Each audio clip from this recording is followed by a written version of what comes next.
Marami sa atin kung hindi man lahat ay gustong makapaglibot sa iba't ibang bahagi ng mundo.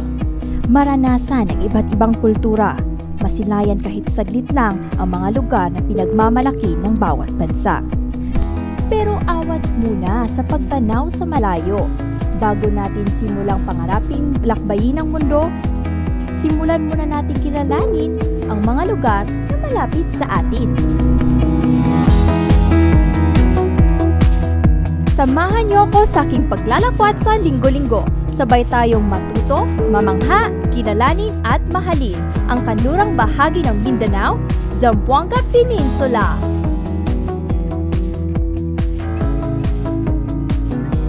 Simulan natin sa tinaguriang Gateway of Western Mindanao, Dipolog City, Zamboanga del Norte.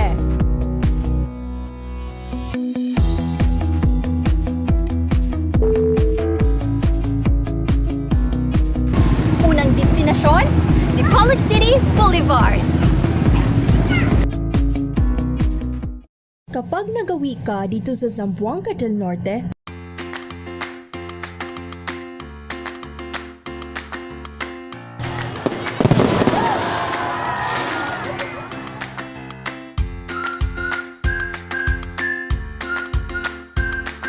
tiyak na nauuna sa listahan ng iyong destinasyon ang Dipolog City Boulevard, where you can experience the harmony of peace and tranquility brought by the beautiful sunset that reflects in the bounding billows and the razzle-dazzle city nightlife. Habang na umaabot sa humigit kumulang sa 1 kilometro na sumasaklaw mula Santa Cruz ng Barangay Central hanggang Purok Bularan ng Barangay Liputak, pinagmamalaki ng Dipolog City hindi lang ang malinis at magandang tanawin ng kalikasan, kundi pati na rin ang paglago ng negosyo at serbisyo na aasam-asamin mo at mag-iiwan ng tatak sa iyong pagbisita. Pero bago umabot sa ganito kaganda ang Dipolog City Boulevard, siguro na itanong mo kung ano kaya ang imahe ng lugar na ito noon.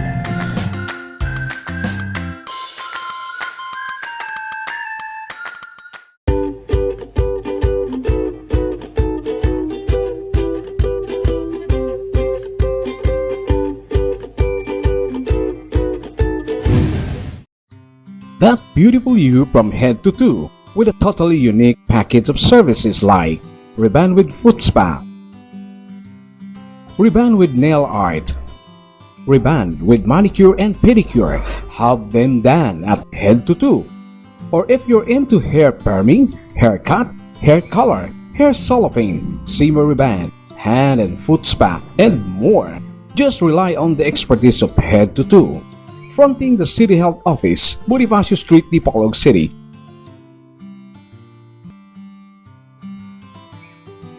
Head to toe. Our business is to let out the beauty in you. From head to toe. Be counted as the newest landmark in food and entertainment here in Dipolog at Pangase Entertainment. Laugh till you drop with their stand-up comedians, mouth-watering seafoods, or simply socializing at the bar with shots of wines and beer. Getting along with friends, acquaintances, family, or loved ones, Pangase offers the video gig cubicles at the 2nd floor. Never get out of Pangase without a taste of the specialty of the house, the rice, wine, or Pangase. But wait! Pangase Entertainment has more. The seafoods market at the ground floor where dishes you can taste even when it's cooked. So why go somewhere else when the experience never ends at Pangase Entertainment along Malvar Street, Dipolog City. Dali, ania na ang bangko nga kasaligan og subok sa panahon. Andam mo serbisyo sa mga katawan. Aduna sila'y savings deposits sama sa ordinary savings, golden savings, Neo savings for kids, ATM deposits ug time deposits. Sila nagatanyag sa pinakataas nga pahulam up to 500,000 pesos sa ilang consumption loan, salary loan, ATM loan, car loan ug up to 3 million sa ilang agricultural loan ug SME loan. Aduna pud sila'y serbisyong gitanyag sama sa GCash, electric bills, Dapitan City cable payments o Dapitan City water bills. Ayaw na paglangan. Tala na! Bisitahi ang ilang buhatan sa Andres Bonifacio Avenue, Bagting, Dapitan City. with telephone number 065-213-6263 or 908-8325 og sa ilang branch sa Dipolog City sa may Burgos Street, Central Barangay with telephone number 065-212-1009 or 908-2953. Community Rural Bank of the Bitan City Incorporated, ang bangko sa tanan. Ang Community Rural Bank of Dapitan Incorporated, ang bangko sa tanan, nagatanyag usab sa APDS Teachers Loan with 0.62% interest and 4% service charge. Don't just dream about owning a car. How about driving one of your own through financing at RC Motors? Drive your Honda, Suzuki, Toyota, Mitsubishi, Isuzu, Hyundai, Japan surplus cars, and second-hand units. Available at RC Motors Rent-A-Car, Mercedes-Benz van, Honda Fit, and Honda CR-V. Hurry, see the car provider, Mr. Ricky Cuenca at RC Motors, Highway Minao, fronting the Water District, or call the following numbers: 0939-418-8570 Smart or 0917-792-5473 Globe or email rcmotors@rcmotors_2012@yahoo.com. RC Motors.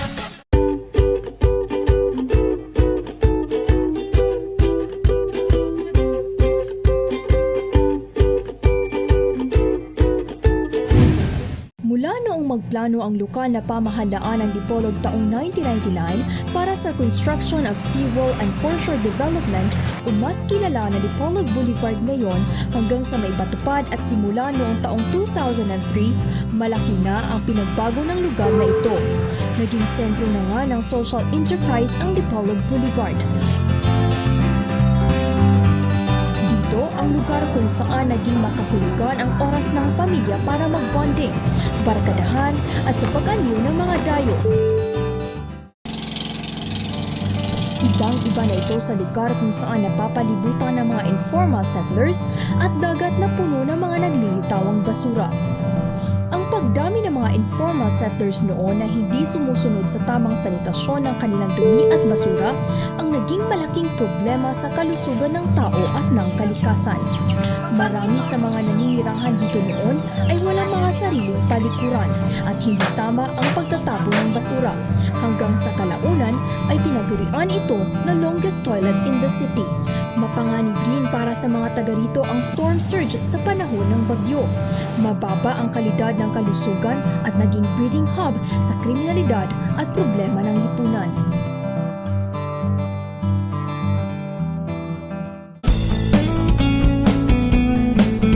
Dahil sa pagpapaunlad sa bahagi ito ng syudad, hindi lang kalikasan ang nakinabang, biyayang maituturing din ng mga taga rito ang pagkakataon para sa masiglang hanapbuhay ang pagdami ng mga taong dumadayo sa Dipolog Boulevard.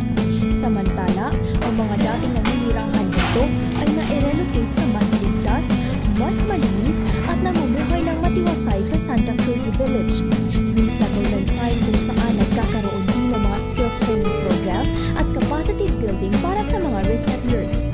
Nakapagbigay rin ang DSWD ng kabuuang halagang 700,000 piso para sa livelihood assistance sa mga pamilya. Ang kalinisan ng baybayin ang naging daan para maging kanlungan ito ng mga yamang dagat. Lumago rin ang dami na makukuhang isda na tinatawag na tuloy ng mga taga rito. Ito rin ay ginagawa namang bottled sardines, isa sa mga pinagmamalaking produkto ng Dipolog City.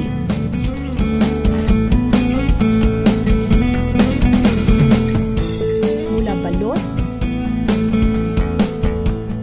fishball, siomai, mani, pati na paborito mong fried chicken ay maaari nang bilhin sa mababang halaga dito sa Dipolog Boulevard.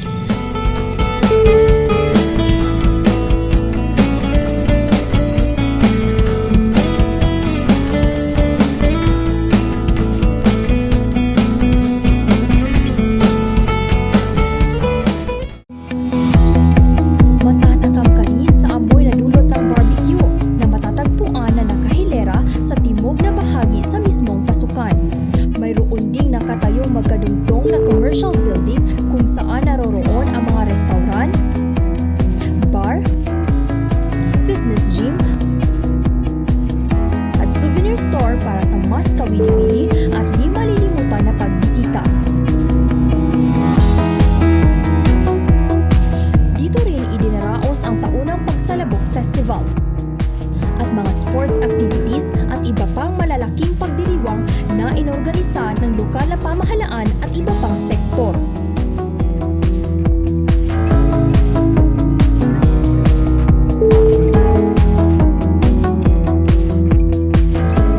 Kasabay ng pag-unlad na ito ay ang paglago ng kabuhayan na direktang natatamasa ng mahigit sa 40 pamilya bilang mga negosyante. Sa ngayon, kumikita sila ng 6 hanggang 60,000 piso sa bawat buwan. Sa kabilang dako naman, ang pag-unlad na ito ay ramdam din ng local government na kumikita na umaabot sa 373,000 piso mula sa buwan ng rentals, dahilan upang magtuloy-tuloy ang pagpalawak hanggang sa umabot sa Gallas Feather Port na sa kabuuan ay magiging 2.6 kilometers at pagdagdag ng iba pang pasilidad. Ito ay magbubukas na naman ng mga bagong oportunidad sa pagtatayo ng iba't ibang mapagkakakitaan. Dahil sa magandang pagbabagong ito, sabay na umuunlad ang pamahalaan ng Dipolog at ang mga mamamayan nito. Ang proyektong ito na tinawag na the Dipolog City Boulevard Towards Effective Urban Renewal ay nagbukas rin ng pinto para sa Dipolog City ilalim ng pamamahala ni Mayor Evelyn Uy upang magawaran ng karangalan ng Galing Pook Foundation as one of the 10 outstanding local government programs noong taong 2014. Nagkakaakit pagmasdan na ang kinalabasan sa ginagawa ng tao tungo sa makabagong panahon ay umaayon sa gawa ng Panginoon. Sana ganito ang lahat ng pagsulong tungo sa modernisasyon dahil lahat ng pagpapaunlad ay mas makabuluhan kung bibigyang halaga ang tunay na kariktan sa mundo. Ang kalikasan.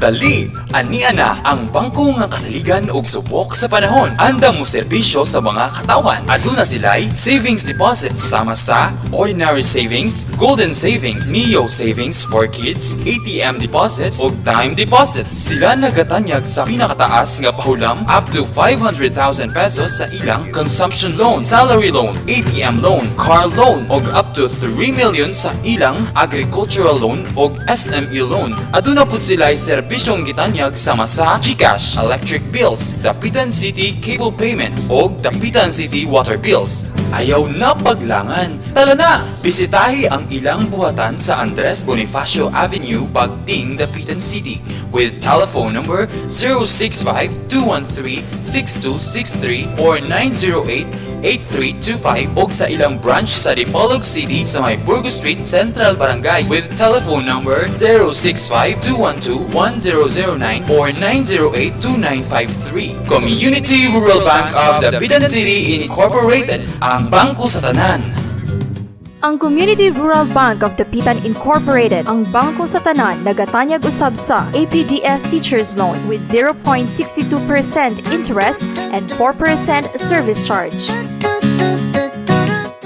Be counted as the newest landmark in food and entertainment here in Dipolog at Pangase Entertainment. Laugh till you drop with their stand-up comedians, mouth-watering seafoods, or simply socializing at the bar with shots of wines and beer. Getting along with friends, acquaintances, family, or loved ones, Pangase offers the video geek cubicles at the second floor. Never get out of Pangase without a taste of the specialty of the house, the rice, wine, or Pangase. But wait, Pangase Entertainment has more. The seafoods market at the ground floor where dishes you can taste even when it's cooked. So why go somewhere else when the experience never ends at Pangase Entertainment along Malvar Street, Dipolog City. Don't just dream about owning a car. How about driving one of your own through financing at RC Motors? Drive your Honda, Suzuki, Toyota, Mitsubishi, Isuzu, Hyundai, Japan Southwest cars, and second-hand units. Available at RC Motors Rent-A-Car, Mercedes-Benz Van, Honda Fit and Honda CR-V. Hurry, see the car provider, Mr. Ricky Cuenca at RC Motors, Highway Minal, fronting the Water District, or call the following numbers: 0939-418-8570 Smart or 0917-792-5473 Gloom, or email rcmotors@rcmotors_2012@yahoo.com. RC Motors. That beautiful you from head to toe with a totally unique package of services like reband with foot spa, reband with nail art, reband with manicure and pedicure. Have them done at head to toe. Or if you're into hair perming, haircut, hair color, hair cellophane, simmer reband, hand and foot spa, and more. Just rely on the expertise of Head to Toe. Fronting the City Health Office, Bonifacio Street, Dipolog City.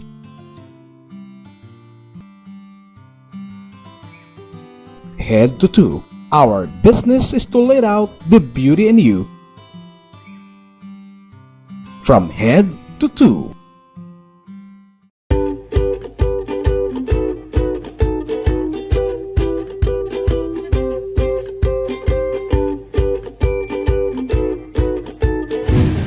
Sabi nga nila, ang kalinisan sa isang lugar ay sumasalamin sa disiplina at pagkakaisa ng mamamayan nito. Pero harapin natin, hindi madali magpatupad ng mga ordinansa hinggil sa kalinisan at sanitasyon. Mahirap, oo. Ngunit hindi imposible yan sa bayan ng San Pablo sa lalawigan ng Zamboanga del Sur. Tunghayan natin ang kwento kung papaanong ang minsan ay naging second dirtiest municipality ng Zamboanga del Sur ay naging national finalist for barangay with best sanitation practices sunod-sunod ng mga taon. Sinasabing ang kalinisan ay kasunod ng kabanalan. At ito ang pinaniniwalaan at isinasabuhay ng mga mamamayan ng San Pablo. Mahirap man o mayaman, sa pangangalaga ng kalusugan at pagpapahalaga sa kalinisan, ang lahat ay pantay-pantay. At ang bawat isa ay may kanya-kanyang papel na ginagampanan. Ito ang bayan ng San Pablo, sa lalawigan ng Zamboanga del Sur. Isang fourth-class municipality na tahanan ng humigit kumulang 27,000 katao. Pangingisda at pagsasaka ang pangunahing ikinabubuhay ng karamihan dito. Taong 2004, matinding tinamaan ng epidemya ang bayang ito. Epidemyang dulot ng kawalan ng pagpapahalaga sa kalinisan. Maraming mga bata ang namamatay dahil sa diarrhea. 25 siguro na mga bata na pumunta sa health center at saka yung iba linagay namin sa Central School. Doon na ginamot yung mga bata. So ibig sabihin doon, ang sanitation sa munisipyo namin may problema. Isa pang dagok ang dinanas ng bayang ito nang ituring bilang second dirtiest municipality of Zamboanga del Sur. Kaya nang maupo bilang mayor si Belman Mantos sa taong 2007, kasama ang sangguniang bayan, sinimulan niyang baligtarin ang sitwasyon. Mahigpit niyang ipinatupad ang Republic Act 9003 o ang Ecological Solid Waste Management Act of the year 2000. Inayos namin lahat. Sinabihan ko sila na dapat ito ang unahin natin. Na ipaliktad natin yung sitwasyon. Pumunta kami sa ibang bayan, malayo pang lugar, doon sa Davao del Norte Municipality of Santo Tomas. Doon kami nagpaturo sa kanila kasi magaling sila doon sa Republic Act 9003. Pag uwi namin, in-implement namin. Naggawa ako ng executive order forming Solid Waste Management Board. Binuo ko yung board kasama ang mga empleyado ko. Tapos kami ang pumupunta doon sa barangays. Kami ang nag-lecture sa kanila. Mula noon, sunod-sunod na ang karangalang natanggap ng bayang ito sa mga taunang national search for barangay with best sanitation practices. Ang Barangay Marcos Village, isang coastal barangay kung saan naging kasanayan na ng mga tao ang magtapon ng waste materials sa dagat. Dahil dito, pinursige ng local government unit ang barangay officials na striktong ipatupad ang Ecological Solid Waste Management Act at sinuportahan naman ito ng barangay sa pamamagitan ng periodic coastal cleanup, coastal rehabilitation, at ang pinakakatangi-tangi at pinakabago sa lahat ay ang pagkakaroon ng septic vault sa dagat. Isang septic vault para sa 3 hanggang 4 na bahay. Hindi lang basta nililikom dito ang dumi ng tao, kundi pinoproseso ang mga ito upang mapakinabangan.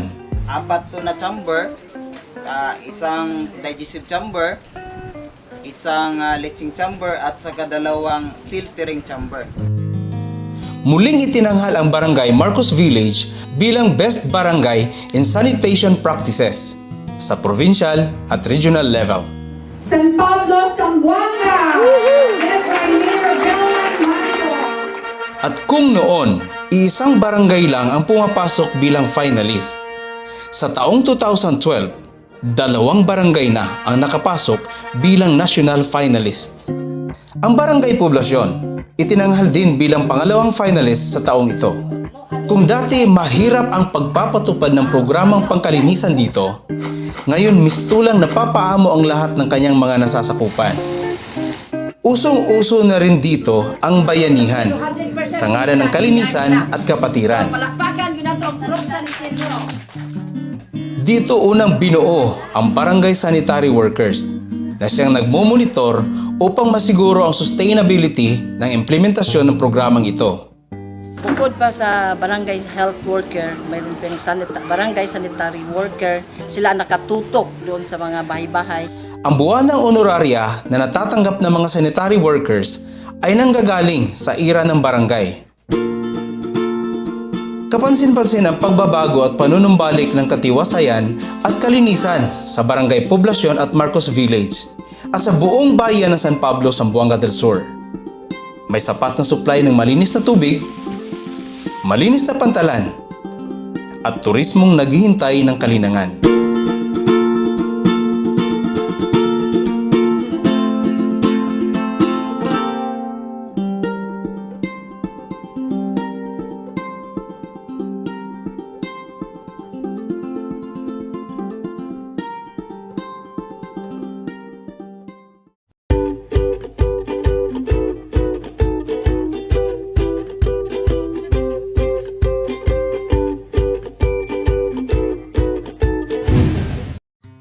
That beautiful you from head to toe with a totally unique package of services like Reband with Foot Spa, Reband with Nail Art, Reband with Manicure and Pedicure. Have them done at head to toe. Or if you're into hair perming, haircut, hair color, hair cellophane, simmer reband, hand and foot spa, and more. Just rely on the expertise of head to toe. Fronting the City Health Office, Bonifacio Street, Dipolog City.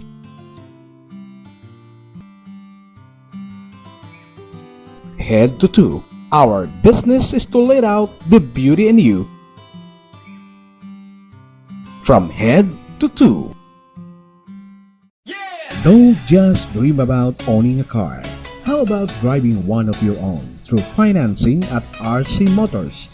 Drive your Honda, Suzuki, Toyota, Mitsubishi, Isuzu, Hyundai, Japan surplus cars, and second-hand units. Available at RC Motors Rent-A-Car, Mercedes-Benz Van, Honda Fit, and Honda CR-V. Hurry, see the car provider, Mr. Ricky Cuenca at RC Motors, Highway Minao, fronting the Water District, or call the following numbers: 0939-418-8570 Smart or 0917-792-5473 Globe or email rcmotors@rcmotors RC_2012@yahoo.com. RC Motors. Dali, ania na ang bangko nga kasaligan og subok sa panahon. Andam mo serbisyo sa mga katawan. Aduna sila'y savings deposits sama sa ordinary savings, golden savings, Neo savings for kids, ATM deposits ug time deposits. Sila nagatanyag sa pinakataas nga pahulam up to 500,000 pesos sa ilang consumption loan, salary loan, ATM loan, car loan ug up to 3 million sa ilang agricultural loan ug SME loan. Aduna pud sila'y serbisyong gitanyag sama sa GCash, electric bills, Dapitan City cable payments o Dapitan City water bills. Ayaw na paglangan. Tala na! Bisitahi ang ilang buhatan sa Andres Bonifacio Avenue, Bagting, Dapitan City with telephone number 065-213-6263 or 908-8325 o sa ilang branch sa Dipolog City sa may Burgos Street, Central Barangay with telephone number 065-212-1009 or 908-2953. Community Rural Bank of Dapitan City Incorporated, ang bangko sa tanan. Ang Community Rural Bank of Dapitan Incorporated, ang bangko sa tanan, nagatanyag usab sa APDS Teachers Loan with 0.62% interest and 4% service charge. Be counted as the newest landmark in food and entertainment here in Dipolog at Pangase Entertainment. Laugh till you drop with their stand-up comedians, mouth-watering seafoods, or simply socializing at the bar with shots of wines and beer. Getting along with friends, acquaintances, family, or loved ones, Pangase offers the video geek cubicles at the second floor. Never get out of Pangase without a taste of the specialty of the house, the rice, wine, or Pangase. But wait, Pangase Entertainment has more. The seafoods market at the ground floor where dishes you can taste even when it's cooked. So why go somewhere else when the experience never ends at Pangase Entertainment along Malvar Street, Dipolog City.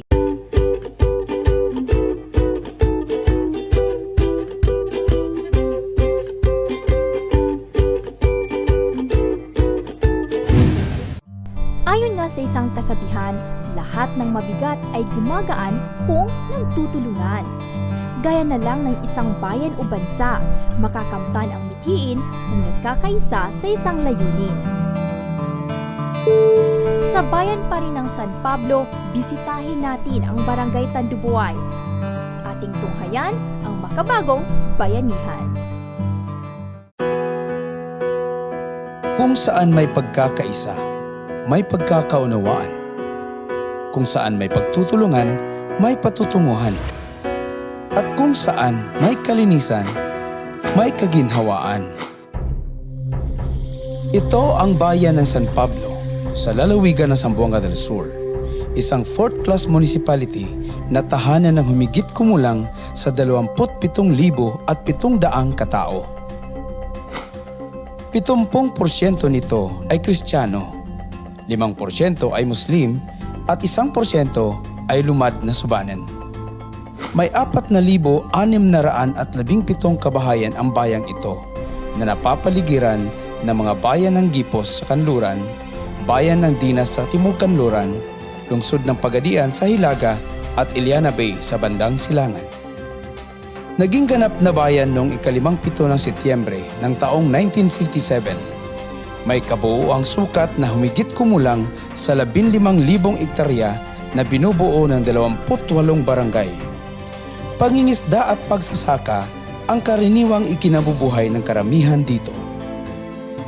Sa katimugang bahagi ng bayan ng San Pablo ay matatagpuan ang Barangay Tandubuay.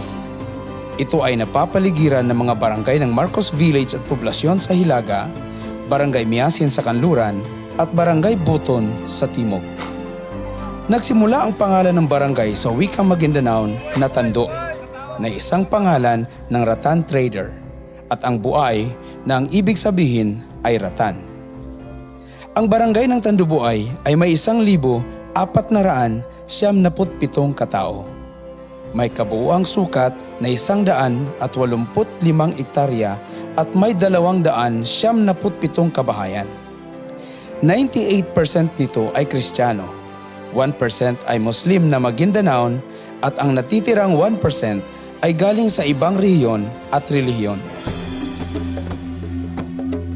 Ang paninirahan sa tabi ng dagat ay may kalakip na hamon para sa mga nakatira at mga opisyalis ng barangay. Kasabay sa pag-usbong ng populasyon ay ang paglala ng kondisyong pangkalinisan at pangkalusugan. Marami ang mga kabahayan dito ang walang palikuran at kung meron man ay antipulo lamang ang mga ito. Kaya sa kung saan-saan na lamang sila dumudumi, naging kasanayan na rin ng mga tao ang magtapon ng waste materials sa dagat. Kaya napabilis ang pagbaba ng kalidad ng sanitasyon at pagkawala ng mga yamang dagat sa dalampasigan.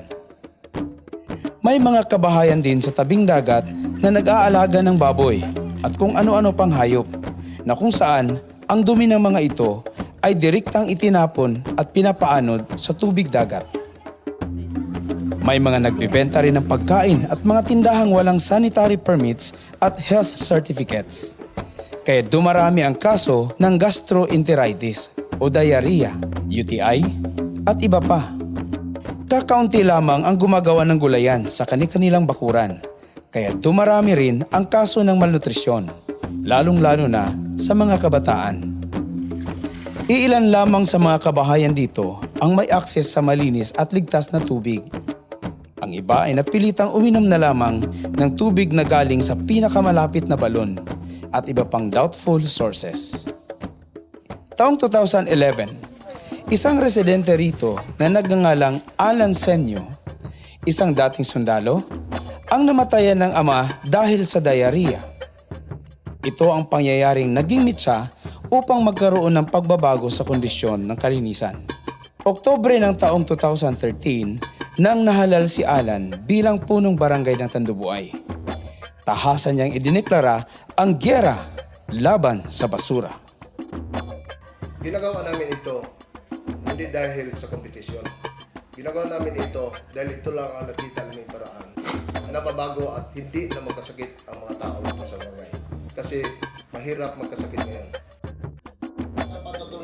Kasama ang barangay council at municipal health personnel, kinausap nila ang mga mamamayan ng barangay Tandubuay sa pamamagitan ng barangay assembly na humanap ng solusyon sa mga problemang pangkalinisan na kanilang kinakaharap. Kasabay ng mga hakbanging ito ay ang mahigpit na pagpapatupad ng Republic Act 9003 o ang Ecological Solid Waste Management Act of the year 2000. Una sa mga naging proyekto ay ang paggawa ng toilet bowls o inodoro sa pamamagitan ng counterparting o ang pag-aambag-ambag ng pondo na nakalaan para nito. Ang simento ay nagmumula sa barangay, ang pamahalang lokal ang nagbibigay ng buhangin at graba at ang mga residente mismo ang tumulong sa pagbuo nito. Ang barangay council ay nagpasa ng mga sumusunod na ordinansa. Ordinansa na lahat ng residente ng Tandubuay ay gumawa ng sariling palikuran. May ordinansa upang gumawa ng blind drainage sa bawat kabahayan. May ordinansa na nagbuo ng posisyon ng Barangay Sanitary Workers o BSW. Ordinansa na nagbabawal na magtinda ng pagkain ng walang health certificate at sanitary permit. May ordinansa na lahat ng naninirahan ay magkaroon ng gulayan. Ordinansa na nag-oobliga na magkaroon ng MRF, compost pile o compost pit ang mga kabahayan. Ito ay upang mapanatiling malinis ang kanilang kapaligiran. Hindi man naging madali ang pagpapatupad ng mga ordinansa at mga programang pangkalinisang ito, ay umani naman sila ng suporta mula sa municipal local government, provincial government, non-governmental organizations, national government agencies, civil society organizations at simbahan. Ang municipal government ay gumawa rin ng mga ordinansa upang lalong mapalakas at maitaguyod ang mga nasimulang programa ng Barangay Tandubuay. Kabilang narito ang pagbuo ng Solid Waste Management Board. Pagkokolekta ng mga basurang di nabubulok 2 beses kada buwan. Pagpaparehab ng kalsada at mga daluyan ng tubig.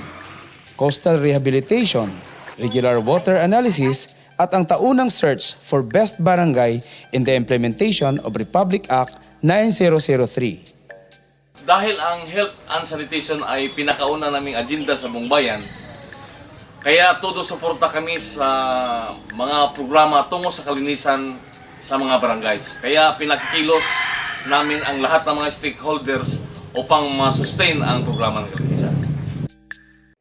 Dahil na rin sa mga adhikaing ito, nahikayat ang iba't ibang national government agencies na sumuporta sa programa. Ang Department of Health ay nagsagawa ng deworming sa mga kabataan sa barangay, salt testing, breastfeeding program, infant and young child feeding, at ang pagkakaroon ng butika ng barangay. Ang DepEd naman ay nagsagawa ng clean-up drive at hand-washing lectures. Habang ang DAR at DILG Salintubig Program ay nagbigay ng pondo upang maisaayos ang water system ng Barangay Tandubuay at mga karatig barangay nito. Wala pang isang taon ang panunungkulan ni Barangay Captain Alan Senyo mula ng Mahalal noong nakaraang taon. Subalit, kapansin-pansin na ang malaking pagbabago at transformasyon ng Barangay Tandubuay sa larangan ng kalusugan at kalinisan. 100% na ang kabahayan ang may sariling palikuran at akses sa ligtas na tubig. Wala ng vendors at food stalls na walang sanitary permits at health certificates. Lahat ay may sarili ng MRF at compost pile. Wala nang nagtatapon ng basura sa kung saan-saan at dumudumi sa dagat. Kaya wala nang naitalang kaso ng diarrhea, dengue at typhoid fever. Ang mga kababaihang dati ay sugapa sa tungits habang nakatungangang naghihintay sa kani-kanilang asawang nasa laot. Ngayon ay abalang-abala na sa pagpapaganda ng kanilang bakuran at pagtatanim ng gulay at pag-aasikaso ng kanilang mga anak. Ang mga pagbabagong ito ang naging dahilan upang gawaran ang Barangay Tandubuay bilang Best Implementer of Republic Act 9003 sa municipal level and Most Outstanding Barangay in Sanitation Practices sa provincial level. Sa kasalukuyan, prioridad ng barangay officials at mga mamamayan ng Tandubuay ang pagpapanatili ng kalinisan at katiwasayan ng kanilang barangay dahil ayaw na nilang mararanasan pa ang dagok ng kanilang nakaraan. Dahil para sa kanila, an ounce of prevention is better than a pound of cure. Ang Barangay Tandubuay sa bayan ng San Pablo, Zamboanga del Sur ay naging second prize winner sa National Search for Barangay with Best Sanitation Practices noong nakaraang taon. Ang tunay na yaman na may pagmamalaki ng isang bayan ay ang mamamayan nito. Kaya kung may alam kayong lugar na may angking yaman ng kalikasan o kwento ng bayanihan na magbibigay inspirasyon, makipag-ugnayan lang po sa Posit TV o mag-email sa positvchannel@gmail.com. Samahan ninyo akong muli sa aking paglalakbay. Linangin ang turismo sa lugar na sariling atin. At baka sa susunod kong bakasyon, lugar nyo na ang aking destinasyon.